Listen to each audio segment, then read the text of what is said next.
പ്രാർത്ഥിക്കുക ദൈവത്തോട്. എന്ത് സംഭവിച്ചു? സ്വർഗത്തിൽ നിന്ന് കർത്താവിൻ്റെ മാലാഖ ഇറങ്ങി വന്ന് ഉറങ്ങിക്കിടന്ന പത്രോസിനെ വിളിച്ചെഴുന്നേൽപ്പിച്ച് 1-ാം കാവൽപ്പുര 2-ാം കാവൽപ്പുരയൊക്കെ കഴിഞ്ഞ് നഗരം കഴിഞ്ഞ് അതിൻ്റെ തെരുവീതിയിൽ 2-ാമത്തെ തെരുവീതിയിൽ എത്തിക്കഴിഞ്ഞ് പറഞ്ഞു, വിട്ടുപോക്കോ പത്രോസ് എന്ന്. അതുവരെ പത്രോസിലേക്ക് വിചാരിച്ചു സ്വപ്നം കാണുമായിരിക്കുമെന്ന്. പത്രോസിനെ പോയി മർക്കോസിൻ്റെ ഭവനത്തിൽ പ്രാർത്ഥിച്ചുകൊണ്ടിരുന്ന അവരെടുത്ത് പോയി അങ്ങനെ രക്ഷപ്പെട്ടു. പിറ്റേ ദിവസം എന്ത് ചെയ്തു എന്ന് ചോദിച്ചു കഴിഞ്ഞാൽ ഈ കൂടെ കടന്ന പട്ടാളക്കാരെ എല്ലാം കൊന്നു കളഞ്ഞു, വിചാരണ നടത്തി. ഇവന്മാർ അഴിച്ചു വിട്ടതാന്ന് ഓർത്തു. ദൈവത്തിൻ്റെ മാലാഖ വന്ന് രക്ഷിച്ചുകൊണ്ട് പോയതാന്ന് പറഞ്ഞാൽ ആ കാലത്ത് ആരെങ്കിലും വിശ്വസിക്കുമോ? വിശ്വസിക്കത്തേ ഇല്ല. അവർ വിചാരിച്ചു ഏതോ ശിഷ്യന്മാരെല്ലാം കൂടെ കൈമണി കൊടുത്ത് പത്രോസിനെ അവരെ അഴിച്ചു വിട്ടതാ. എന്നാൽ പൂശിക്കളെ ആദ്യം പട്ടാളക്കാരെ എന്ന് പറഞ്ഞു കൊന്നു കളഞ്ഞു. ഇതാർക്കറിയാം? പൗലോസിനെയും സീലാസിനെയും കാവൽ നിന്ന പട്ടാളക്കാരനറിയാം. അവരെ എന്തുമാത്രം പീഡിപ്പിച്ചെന്നുള്ള ഒരു പക്ഷേ ഇങ്ങേരും കൂടെ കൂടിയിട്ടായിരിക്കും. അതുകൊണ്ട് അങ്ങനെ ഒരു തെളിവെടുപ്പൊന്നും പോകണ്ട.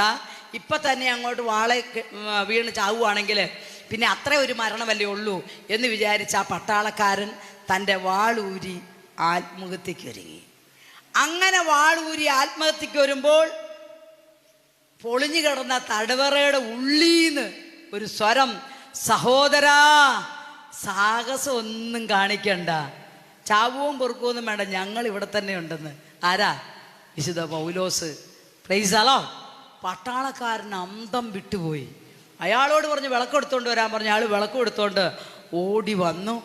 വിളക്കെടുത്തോണ്ട് വന്നു കഴിഞ്ഞപ്പോൾ തടവുകാരെല്ലാം അവിടെ ഉണ്ട്. അപ്പോൾ നമുക്കറിയാം ശിഷ്യന്മാരെ കുറിച്ച് പറയുന്ന വചനം ഇങ്ങനെയാണ്: ലോകത്തെ തലകീഴ് മറിക്കുന്നവർ. ലോകത്തെ തലകീഴ് മറിക്കുക, വ്യവസ്ഥിതികളെ തലകീഴ് മറിക്കുക, നിയമപ്രമാണങ്ങളെ തലകീഴ് മറിക്കുക.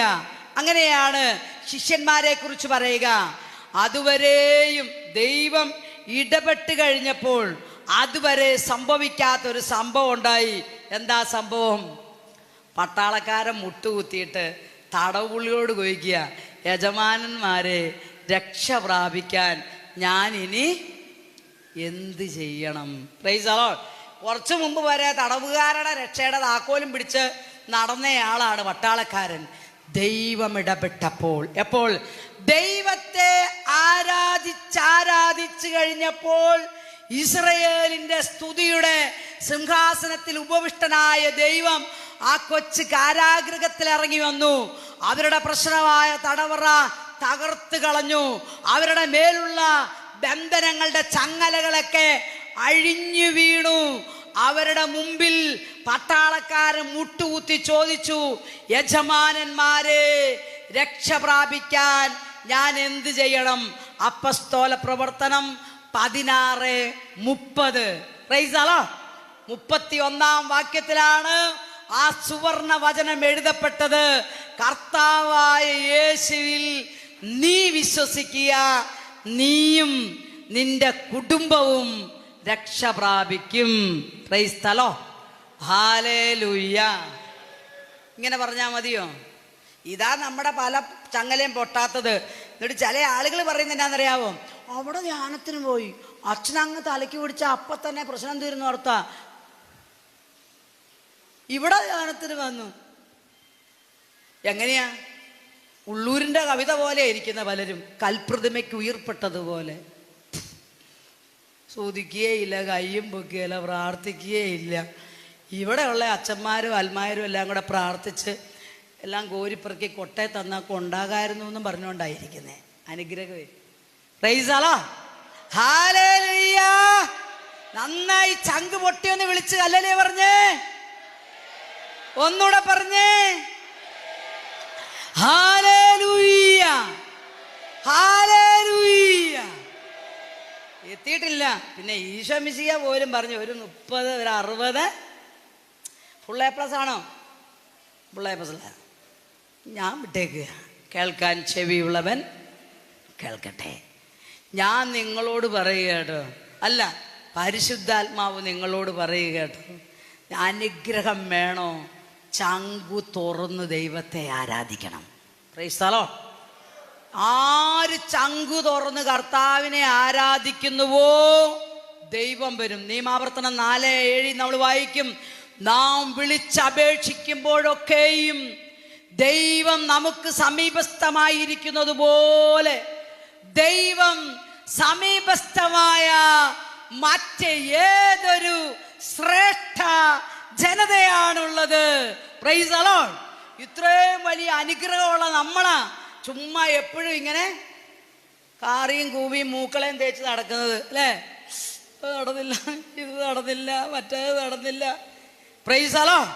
പ്രിയപ്പെട്ടവരെ, ഞാനും എൻ്റെ ഭർത്താവും സുവിശേഷകരായിരുന്നു. എൻ്റെ ഭർത്താവിൻ്റെ പേര് ബ്രദർ ജോയിക്കുട്ടി എന്നാണ് അറിയപ്പെടുക. ഡിവൈനിൽ ഫോട്ടോയിലേക്ക് മെയിനായിട്ട് സുവിശേഷം പ്രസംഗിച്ചുകൊണ്ടിരുന്ന കൊറോണ സമയത്ത് ഡിവൈൻ്റെ ബ്രോഡ്കാസ്റ്റ് ചെയ്യുന്ന കുർബാനയിലൊക്കെ ശുശ്രൂഷകരായിട്ടൊക്കെ നിൽക്കുക എൻ്റെ ഭർത്താവായിരുന്നു. കൊറോണ രോഗം മൂത്ത് വന്നു കഴിഞ്ഞ സമയത്ത് ഞങ്ങൾ രണ്ടുപേരും കൂടെ കൊറോണ ഡിവൈൻ്റെ ധ്യാനങ്ങളൊക്കെ തീർന്നപ്പം തൃശ്ശൂർ ഡിസ്ട്രിക്റ്റിൻ്റെ കൊറോണ സെൻ്ററായിട്ട് ഡിവൈൻ്റെ 2-3 കെട്ടിടങ്ങളൊക്കെ വിട്ടുകൊടുത്തു. അങ്ങനെ ധാരാളം കൊറോണ രോഗികൾ ഡിവൈനിലേക്ക് വന്നു.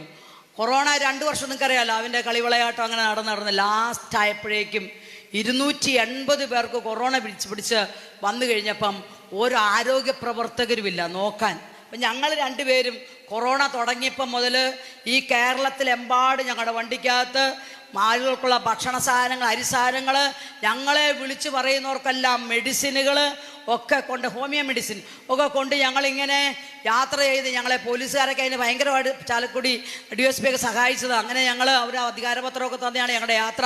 നിങ്ങൾക്കറിയാമല്ലോ, വണ്ടിയൊന്നും യാത്ര ചെയ്യാൻ പറ്റാത്ത ആ സമയത്ത് അങ്ങനെയൊക്കെ യാത്ര ചെയ്തുകൊണ്ടിരിക്കുമ്പോൾ 280 പേരെ നോക്കാൻ ആളില്ല. അച്ഛൻ എന്നെ വിളിച്ചു. 500 PP കിറ്റൊക്കെ ഞങ്ങൾ മേടിച്ച് ഞങ്ങളുടെ വീട്ടിൽ വെച്ചിരിക്കുക, ആളുകളെ ശുശ്രൂഷിക്കാനായിട്ട് പോകാൻ. അവസാനം ഈ 5 നില ബിൽഡിങ്ങിൻ്റെ അകത്ത് ഈ 250 കൊറോണ രോഗികളെ നോക്കാൻ, അവരുടെ ഓക്സിജൻ നോക്കാനും PP എടുക്കാനും അതുപോലെ BP പ്രഷറൊക്കെ നോക്കിയെടുക്കാനും അവർക്ക് മെഡിസിൻ കൊടുക്കാനും ഒക്കെ PP കിറ്റ് എടുത്ത് പോകുന്ന ഞാനാ. എന്നെ സഹായിക്കാൻ എൻ്റെ ഭർത്താവാണ്. ആ 250 പേരും ഒരാൾ പോലും മരിച്ചു പോകാതെ എല്ലാവരും സുഖമായി. 2-3 ആഴ്ച കഴിഞ്ഞപ്പോഴാണ് എൻ്റെ ഭർത്താവിന് കൊറോണ വന്നത്. അദ്ദേഹം കൊറോണയിൽ അച്ഛന്മാരെല്ലാം നന്നായി ചികിത്സിപ്പിച്ചു. 10-12 ലക്ഷം മുടക്കി എൻ്റെ ഭർത്താവിനെ ചികിത്സിച്ചു. അദ്ദേഹം മരിച്ചുപോയി. പ്രിയപ്പെട്ടവരെ, ഞാൻ നിങ്ങളോടിത് പറയുക, എൻ്റെ ഭർത്താവ് മരിച്ചുപോയി. ഞാനൊരു ഹിന്ദുവായിരുന്നതുകൊണ്ട് എൻ്റെ വീട് നാടുമെല്ലാം ഉപേക്ഷിച്ച് ഡിവൈനി വന്ന് ശുശ്രൂഷ ചെയ്യുന്ന കാലഘട്ടത്തിൽ ഒരു 9 വർഷം കഴിഞ്ഞിട്ടാണ് എൻ്റെ വിവാഹം ജോയിക്കുട്ടി ബ്രദറുമായിട്ട് നടക്കുക. എൻ്റെ ഭർത്താവ് മരിച്ചു പോയപ്പോൾ ഞാൻ ഒറ്റപ്പെട്ടു പോയി. എൻ്റെ വീട്ടുകാരെല്ലാം കോഴിക്കോടാ. അവരെന്നോട് വന്ന് 41 കഴിഞ്ഞ് പോകുമ്പോൾ എൻ്റെ ബന്ധുക്കളിൽ പലരൊക്കെ എന്നോട് ചോദിച്ചു, നന്ദിനി, നീ ഇനി എന്ത് ചെയ്യും? നീ എന്ത് സുവിശേഷം പ്രസംഗിക്കും? യേശു സുഖപ്പെടുത്തുമെന്നോ? അങ്ങനെ സുഖപ്പെടുത്തുന്ന യേശുവായിരുന്നെങ്കിൽ നിന്റെ ഭർത്താവിനെ സുഖപ്പെടുത്തുമായിരുന്നില്ലേ? യേശു എന്താ രക്ഷിക്കുമെന്നോ? അങ്ങനെ രക്ഷിക്കുന്നതിനാണെങ്കിൽ ജോയിക്കുട്ടിയെ രക്ഷിക്കുകയില്ലായിരുന്നോ?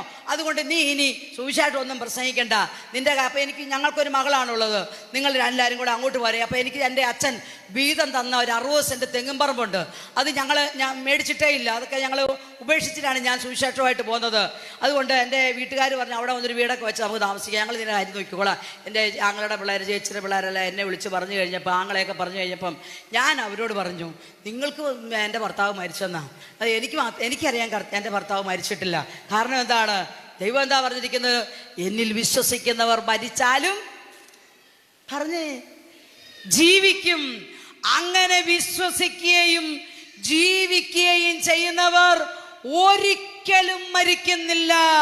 Price the Lord. ഞാൻ എൻ്റെ വീട്ടുകാരോട് പറഞ്ഞു, നിങ്ങൾ വിചാരിക്കും എൻ്റെ ഭർത്താവ് മരിച്ചുപോയെന്ന്. എൻ്റെ ഭർത്താവ് നിത്യജീവനിലേക്ക് പ്രവേശിച്ചിരിക്കുകയാണ്. എനിക്ക് പ്രസംഗിക്കാൻ ഒരുപാട് കാര്യങ്ങളുണ്ട്. Price the Lord. ഹല്ലേലൂയ. അപ്പം ഇത്രയൊക്കെ പ്രശ്നങ്ങളുണ്ടായിട്ടും പ്രതിസന്ധികളിലൂടെ കടക്കുമ്പോഴും ഞാൻ ഇങ്ങനെ ദൈവത്തെ ആരാധിച്ച് ആഹ്ലാദിച്ച് ജീവിക്കുന്നത് എന്തുകൊണ്ടാണ്? അങ്ങനെ ജീവിക്കുമ്പോൾ ദൈവം ഇറങ്ങി വരും, ദൈവം നമ്മളോട് സംസാരിക്കും. എന്തുകൊണ്ടാണ് ദൈവം എൻ്റെ ഭർത്താവിനെ തിരിച്ചുകൊണ്ടുവന്ന് എന്നോട് നേരിട്ട് ദൈവം സംസാരിച്ചത് കൊണ്ടാണ് ഞാൻ ഇത്ര സന്തോഷവതിയായിട്ട് ജീവിക്കുന്നത്. Price the Lord. ഇവര് ധ്യാനിക്കാൻ വരുന്ന പലരും എന്നോട് ചോദിക്കും, നന്ദിനി ചേച്ചി കരഞ്ഞുകൊണ്ട് പ്രസംഗിക്കുന്നാണ് വിചാരിച്ചതെന്ന്. ഞാനെന്തിനാ നീ കരയുന്നത്? നമ്മൾ ഈ ചാപ്പലിൽ നിന്ന് അങ്ങോട്ട് പോകുന്നത് പോലെയാണ് മരണം. ഭൂമിയിൽ നിന്ന് അടുത്ത കാല് വെച്ച് പോകുന്നത് കർത്താവിൻ്റെ അടുക്കലേക്കാണ്. പേടിക്കേണ്ട വല്ല കാര്യമുണ്ടോ? സങ്കടപ്പെടേണ്ട കാര്യമുണ്ടോ? അമേരിക്കയിലൊക്കെ നമ്മുടെ ആളുകൾ പോയാൽ നമ്മൾ പറയും, നമ്മുടെ ആൾ അവിടെ അമേരിക്കയിലാകട്ടോ അല്ലേ, അങ്ങോട്ട് പോകാനൊക്കെ ഒരു ചാൻസ് കിട്ടിയാൽ പോവുകയല്ലേ. എൻ്റെ ഭർത്താവ് അങ്ങ് സ്വർഗത്തില്ല, പിന്നെ എനിക്ക് അങ്ങോട്ട് പോകാമായിരുന്നു വയ്ക്കാൻ പോരെ. ഞാനില്ല കരഞ്ഞുകൊണ്ട് നടക്കേണ്ട വല്ല കാര്യമുണ്ടോ? അപ്പം ഞാൻ പറയാ, യഥാർത്ഥത്തിൽ ദൈവത്തെ ആരാധിച്ചാൽ നിന്റെ സങ്കടങ്ങളെ പ്രതി, കഷ്ടതകളെ പ്രതി, നിന്ദനങ്ങളെ പ്രതി ദൈവത്തെ ആരാധിച്ചാൽ ദൈവം ഇറങ്ങി വരും. അതാണ് രക്ഷയുടെ വഴി തുറക്കൽ. Price the Lord. എന്താണ് രക്ഷ എന്ന് പൗലോസും സീലാസും പഠിപ്പിച്ചു. ഏതാനും വർഷങ്ങളിലേക്ക് കാരാഗൃഹത്തിൽ നിന്ന് ഒളിച്ചോടിപ്പോയി ജീവൻ നിലനിർത്തൽ അല്ല രക്ഷ. Price the Lord. അല്ലെങ്കിൽ ഏതെങ്കിലും ഒരു രോഗം മാറി സുഖപ്പെടലല്ല രക്ഷ. ക്യാൻസർ വന്നവര് അല്ല, വേണ്ട, നമ്മുടെ ലാസർ, ഈശോ മരിച്ച് 4-ാം നാൾ പൊക്കിയതല്ലേ ലാസറിനെ, അല്ലേ? പിന്നെ മരിച്ചില്ലേ? ഇന്ന് ജീവിച്ചിരിപ്പുണ്ടോ?